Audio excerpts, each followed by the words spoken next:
नमस्कार। आज मैं एक बहुत पवित्र जगह पर यति नरसिंहानंद सरस्वती गिरी जी शायद लिखा जाने लगा है आपको। मैं उनके आश्रम में हूँ, उनके धार्मिक स्थल पे हूँ, मंदिर में हूँ, माता के मंदिर में हूँ।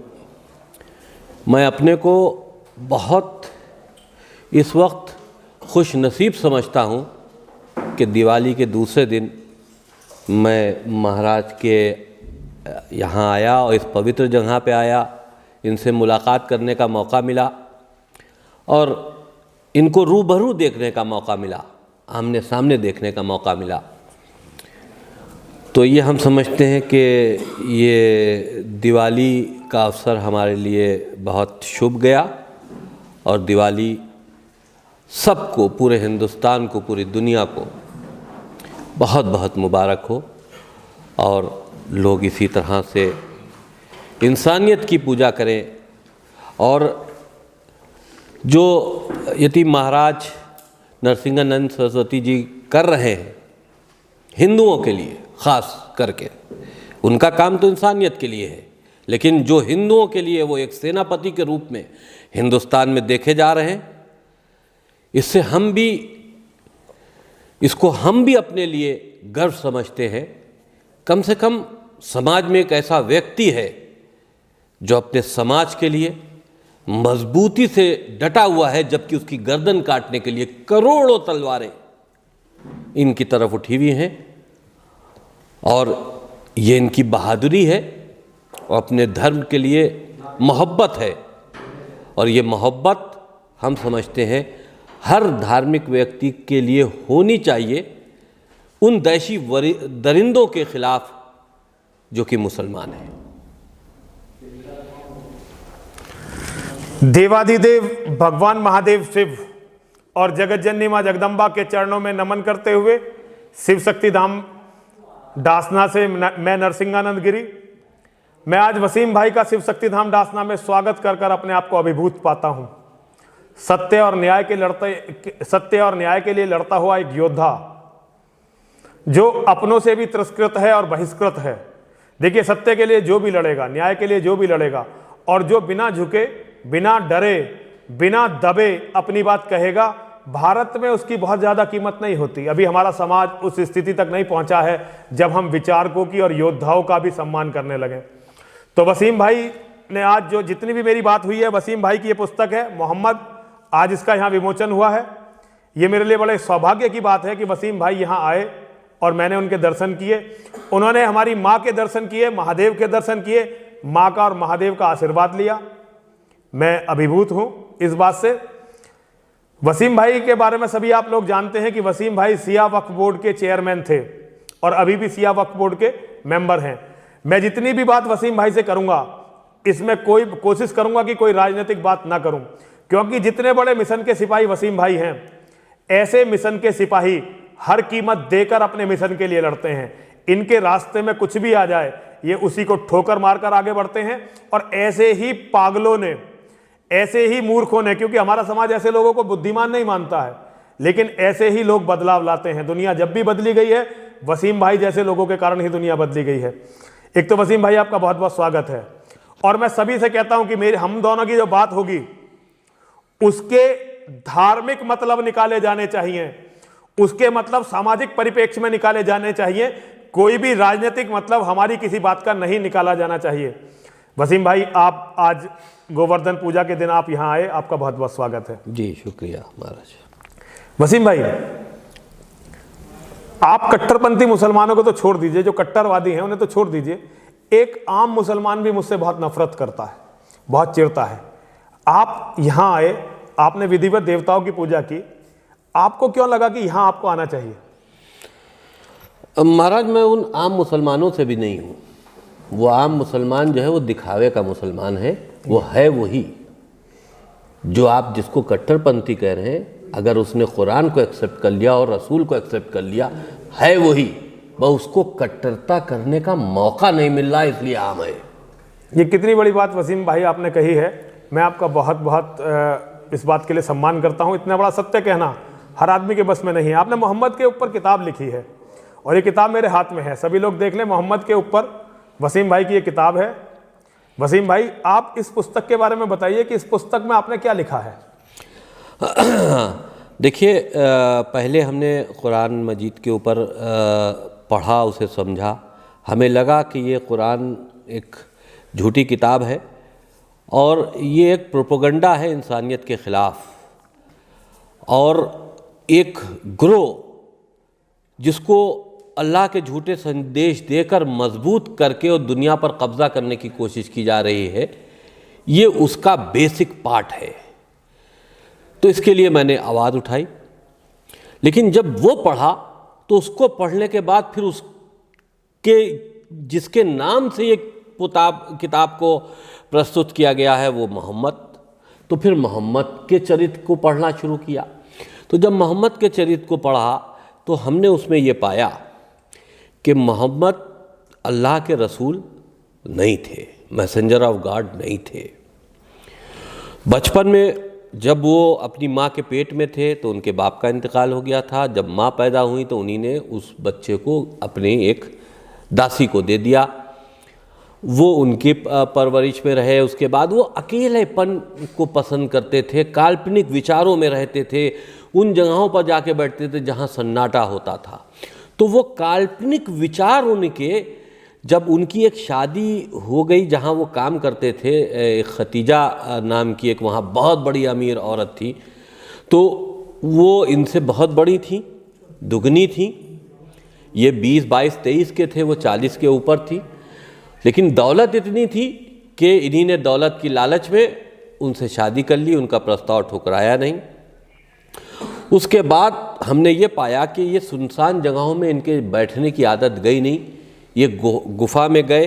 ये इस्लामिक किताबों में है, देखिए, मैं नहीं कह रहा हूँ, ये मेरे वर्ड ना मानिएगा, मैं सबूत के साथ साबित करूँगा कि आपकी किताबों में लिखा है। गुफा में गए, गुफा में उनको कुछ अजीब सी चीज़ें दिखाई दी, क्योंकि काल्पनिक सोच थी। उन्हीं ने आके अपनी बीवी से कहा कि मुझको तो कुछ दिखाई दिया, भूत प्रेत, तो कुछ जिन दिखाई दिए, मुझको फेंकना चाहते थे। तो उन्हें कहा नहीं नहीं, ऐसा कुछ नहीं है, तुम अल्लाह के रसूल हो गए हो, अल्लाह तुमको अपना रसूल बना रहा है। बस वहाँ से रसूल बनने का उनके अंदर एक इच्छा जागी और उन्होंने अपने को रसूल डिक्लेयर कर दिया। जितनी कुरान मजीद के अंदर बातें हैं आप देखिए, दुनिया से जुड़ी हुई कोई नहीं है। दुनिया से जुड़ा हुआ क्या है कि दुनिया चपटी है, ये दुनिया से जुड़ी हुई बात है। दुनिया घूमती नहीं है, हमारी साइंस बता रही है दुनिया घूम रही है, लेकिन कुरान कह रहा है, और कुरान वो जो अल्लाह ने बनाया, यानी कि दुनिया बनाने वाले ने बनाई, उसके मैसेज हैं तुम्हारे हिसाब से, और उसमें वो बनाने वाला कह रहा है कि दुनिया एक जगह रुकी हुई है। सूरज एक चश्मे में डूबता है, एक चश्मे से निकलता है। तो ये सारी बातें देखने के बाद ये बात समझ में आती है कि वो अरब में जिस तरह के माहौल में मोहम्मद जी रहे थे, अपने लोगों को कंट्रोल में रखने के लिए वो अपने विचारों के जरिए उन तक मैसेज देते गए और ये कहते गए कि ये अल्लाह का मैसेज है, और उसके ऊपर लोगों को जुड़वाते गए। लूट का एक गिरोह बनाया था, जहां जो लोग लूटते थे, औरतों तक की इज्जत लूटी जाती थी। तो लोगों ने देखा कि ये गिरोह तो बहुत अच्छा है, तो बहुत फल फूल रहा। उस वक्त वहां गरीबी थी, सोना नहीं निकला था, पेट्रोल भी नहीं था। तो उनको लगा कि ये तो गिरोह बहुत फल फूल रहा है, कि फ्री में खा लेते हैं और अच्छा पहन रहे हैं, अच्छा खा रहे हैं, तो साहब ये तो बहुत अच्छी जिंदगी। तो लोग उनसे जुड़ने लगे इस बात को लेकर कि बगैर मेहनत किए यहाँ मिलेगा, रात में जाओ लूटो, औरतें भी लाओ और आदमी भी लाओ और माल भी लाओ। इससे ये गिरोह आगे आगे बढ़ता गया और ये मैसेजेस अल्लाह के आते गए, आते नहीं गए, रसूल क्रिएट करके बताते गए परिस्थितियों के हिसाब से। और उसके बाद आज वो गिरोह एक धर्म के नाम पर स्थापित हो गया। वो धर्म दुनिया की दूसरी आबादी बन गया, सिर्फ ताकत की नोक पर। हिंदुस्तान में भी आप सब सनातन धर्म के लोग इसके भुक्तभोगी हैं। हजारों, लाखों, करोड़ों लोगों को मार दिया, इसी तरह से दुनिया में भी किया गया है। जी। हम ये नहीं समझते महाराज कि इस्लाम में कोई एक ऐसी चीज़ है जिसको देखकर कोई आदमी इस्लाम को कबूल करे। जी बिल्कुल। मजबूरी के तहत कर सकता है, लालच के तहत कर सकता है, या किसी साजिश के तहत कर, साजिश के तहत, झूठे प्रोपेगेंडा के तहत। बस जी। ऐसी कोई चीज़ नहीं है। अरे भाई, तालिबान को अगर हम देखेंगे तो उससे डर के भागेंगे कि हम तालिबान में शरीक होने चले जाएंगे। जी। तो ये इस्लाम धर्म इतना डरावना है कि इसकी इतनी डरावनी शक्ल देखकर कोई इसके करीब नहीं जा सकता। मजबूरी में कोई आदमी जा रहा हो, लालच में जा रहा हो, वो एक अलग इशू है। हमेशा मुल्ला ये कहते मिलते हैं महाराज के लोग खुद आते हैं। जी। खुद नहीं आते हैं, जी। आप मजबूर करके लाते हो। उस जमाने में तलवार की नोक पर ला रहे हो, आज ब्लैकमेलिंग से या झूठ बोल के। तो वसीम भाई, आपने मोहम्मद के बारे में जितना कुछ कहा, आप जानते हैं कि इस्लाम में इसकी सजा क्या है? सजा वही है जो हमको भी आना है, आपको भी आना है, और सजा देने वाले को भी आना है। नहीं, वो बात आपकी बिल्कुल सही है, लेकिन इतनी हिम्मत, इतना साहस भारत में एक मुस्लिम घर में, और वो भी एक अच्छे मुस्लिम घर में, सिया क्योंकि अच्छे मुसलमान माने जाते हैं, और सिया मुसलमान जो है अपनी धार्मिक रिवायतों पर सुन्नियों से ज़्यादा कट्टर होते हैं। ऐसे परिवार में पैदा होकर आपने इतने क्रांतिकारी विचार रखे। मैं तो आपके विचारों से बिल्कुल सहमत हूँ, क्योंकि जो आप बोल रहे हैं मैं तो उन्हीं विचारों को मानता हूँ। लेकिन ये कितने साहस की बात है कि आप इन विचारों को लेकर लगातार आगे बढ़ रहे हैं। कभी डर नहीं लगता? डर वही होता है महाराज।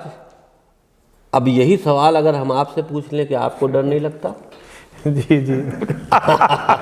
बिल्कुल वसीम भाई, बिल्कुल। मेरी तो वसीम भाई आज आपको देखकर आज मैं बहुत, मतलब अभी कुछ समय पहले तक मैं बहुत निराश था। अचानक मेरी माँ ने और महादेव ने ऐसे रास्ते बनाए कि मुझे बहुत ज़्यादा उम्मीद बढ़ रही है, और आज आपको देखकर बहुत हौसला मिला।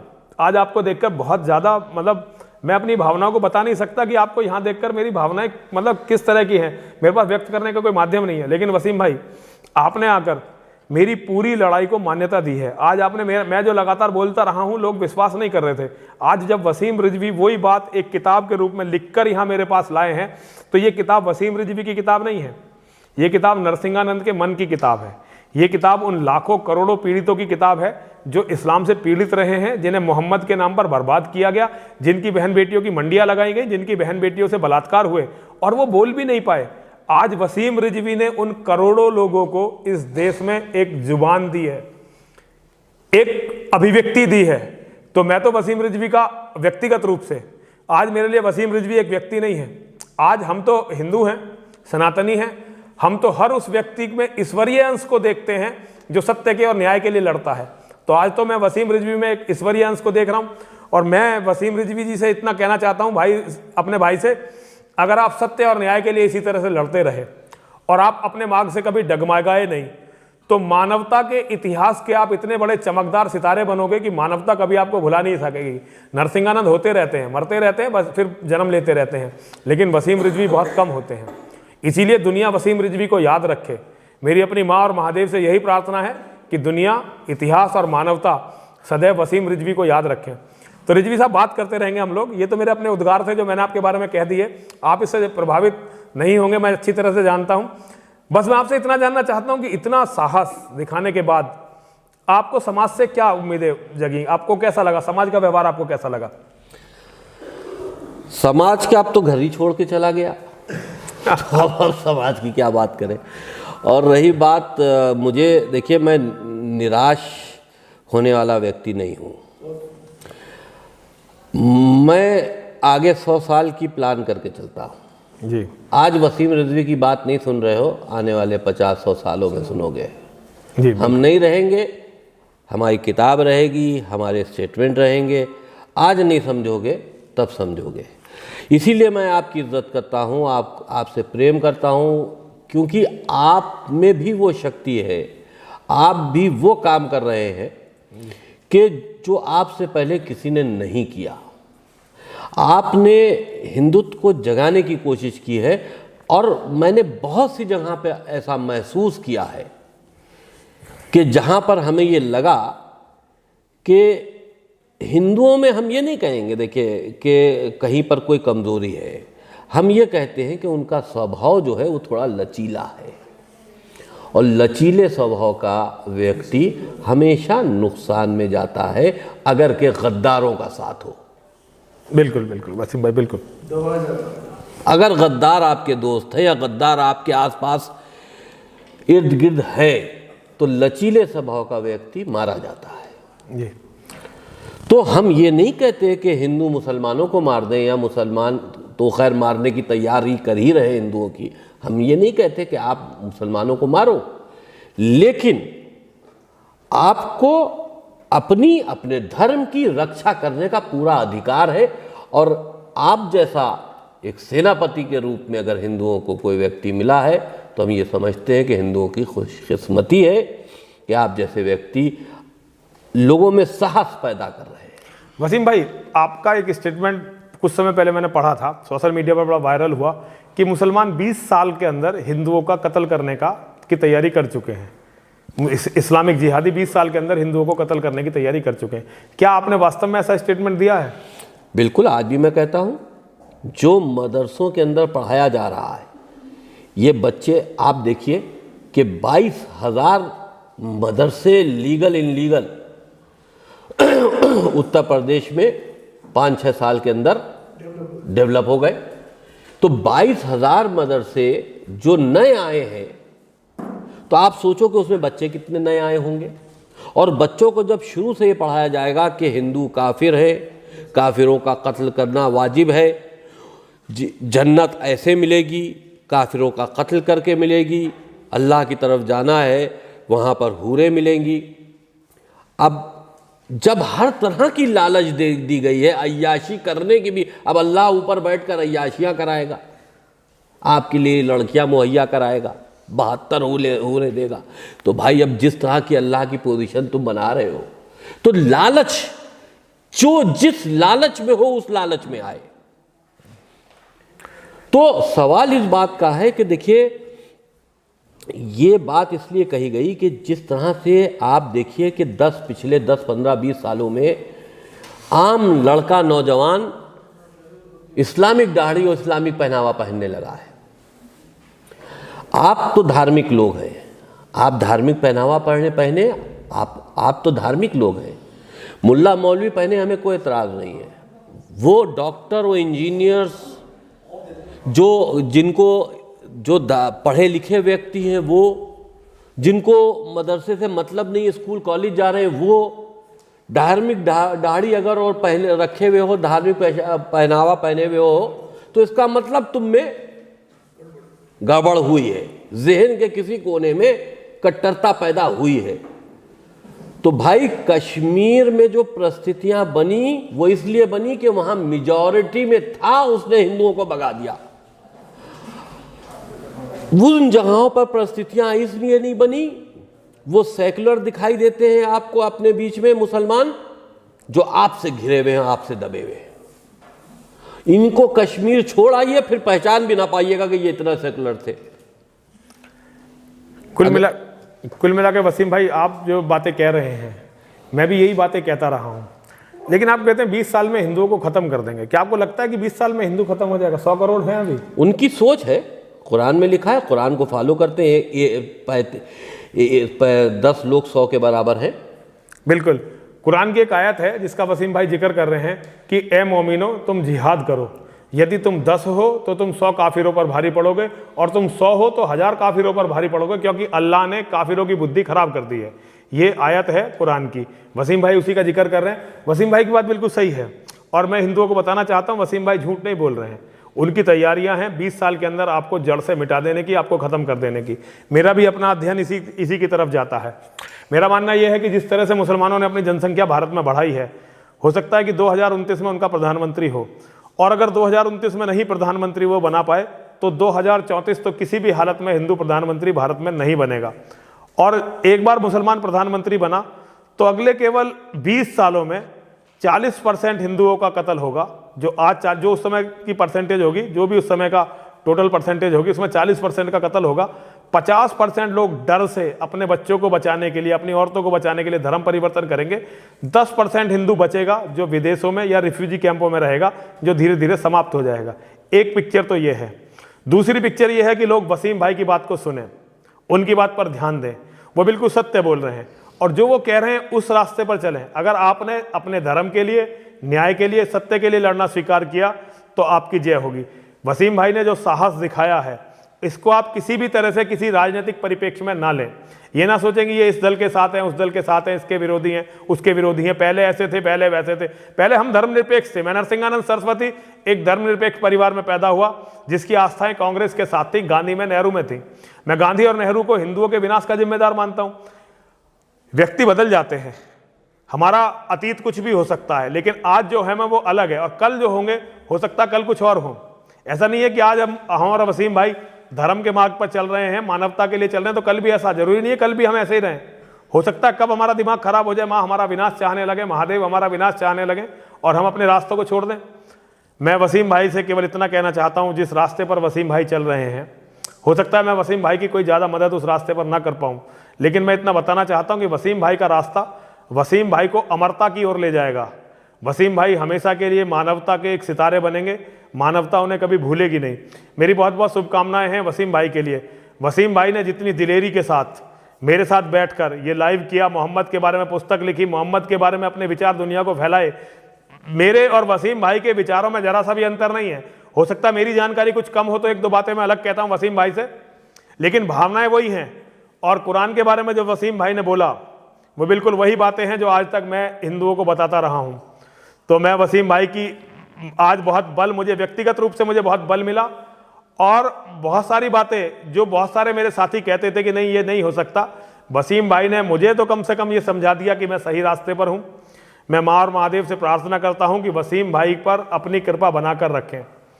देखिए वसीम भाई, हम सनातनी हैं, हम भगवान को इस रूप में नहीं मान सकते कि आपका भगवान अलग होगा, मेरा भगवान अलग होगा।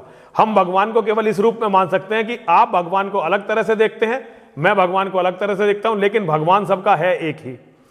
तो जो भगवान है आपका, मैं उससे भी प्रार्थना करता हूं, जो भगवान है मेरे, मैं उनसे भी प्रार्थना करता हूं। आपको बहुत शक्ति मिले, आपको बहुत ऊर्जा मिले। इसी तेजस्विता के साथ आपका अभी ऑपरेशन हुआ है, आपको गाड़ी में बैठने के लिए मना किया गया है, लेकिन फिर भी आप शिव शक्ति धाम डासना में हैं, लखनऊ से यहाँ तक चलकर आए हैं। मेरे पास शब्द नहीं है कि मैं आपको धन्यवाद दे सकूं। बस अपनी माँ और महादेव से आपकी सुरक्षा के लिए, आपकी उन्नति के लिए और सबसे बढ़कर आपकी सत्यनिष्ठा इसी तरह से बनी रहे, आपकी न्यायप्रियता इसी तरह से बनी रहे, इसके लिए माँ और महादेव से प्रार्थना करता हूँ। आपकी सदाई जय हो। हर हर महादेव, हर हर महादेव, हर हर महादेव।